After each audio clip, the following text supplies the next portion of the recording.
সুপ্রিয় দর্শক, আসসালামু আলাইকুম। দিনাজপুর জেলায় ৭ নম্বর উতরাইল ইউনিয়ন এলাকায় একটি মর্মান্তিক ঘটনা ঘটে গেছে।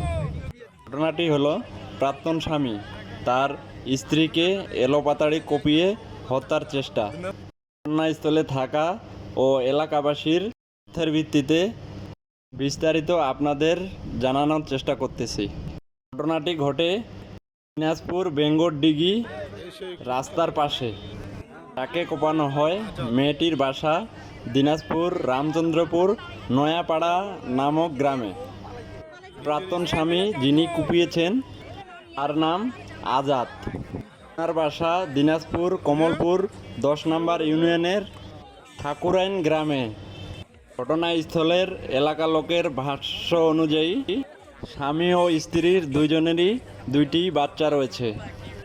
তাদের পারিবারিক কলহের জেরে মেয়েটি নাকি স্বামীকে ডিভোর্স লেটার পাঠিয়েছেন, তবে স্বামী সেটি প্রত্যাখ্যান করেন। এমতো অবস্থায় স্ত্রী অন্য জায়গায় বিয়ে করেন। এরই জের ধরে প্রাক্তন স্বামী ও স্ত্রী যোগাযোগের মাধ্যমে দিনাজপুর বেঙ্গরডিগি নামক স্থানে এসে দেখা করার এক পর্যায়ে দুজনের মধ্যে কথা কাটাকাটি শুরু হয়। ওর স্বামী এলোপাতাড়ি তাকে কোপাতে থাকে। কোপাতে এক পর্যায়ে স্ত্রীর হাতের নখ ফুটে পড়ে যায় এবং স্ত্রীর বুকে কোপাতে থাকে। স্ত্রী মর্মান্তিক আহত হয়। এমন সময় এলাকাবাসী সবাই এগিয়ে আসে। সেখানে প্রাক্তন স্বামীকে আটক করে এবং স্ত্রীকে তৎক্ষণাৎ দিনাজপুর মেডিকেল কলেজ হাসপাতালে ভর্তি করানো হয়। পরে প্রাক্তন স্বামীকে এলাকাবাসী আটক করে এবং প্রশাসনের হাতে তুলে দেয়। এখানে স্বামীর ভাষ্য অনুযায়ী জানা যায়, মেয়েটি অনেক টাকা পয়সা নিয়ে বাবার বাড়িতে চলে আসে এবং তাকে ডিভোর্স না দিয়ে অন্য জায়গায় বিয়ে বসে। বাচ্চা দুটি কোথায় আছে সেগুলো জানা যায়নি। স্বামী বলে তাকে কৌশলে ফোনে পুনরায় ডেকে নিয়ে কথোপকথনের এক পর্যায়ে স্বামী রেগে গিয়ে তাকে এলোপাতাড়ি কুপাতে থাকে।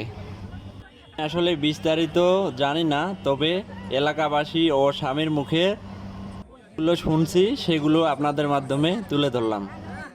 আর এই ভিডিওতে স্ত্রীকে দেখানো সম্ভব হয়নি, কারণ লোকজন আসার আগেই স্ত্রীর অবস্থা আশঙ্কাজনক দেখে সবাই মিলে তাকে হাসপাতালে প্রেরণ করা হয়।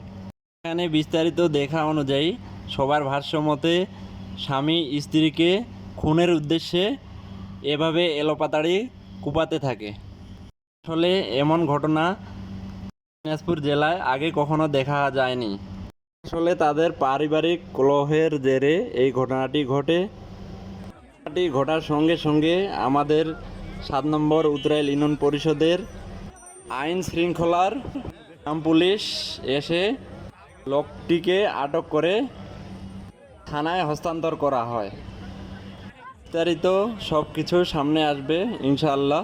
আপনারা পেজটিতে ফলো দিয়ে এবং কিছু জানার থাকলে আপনারা কমেন্ট বক্সে জানাবেন।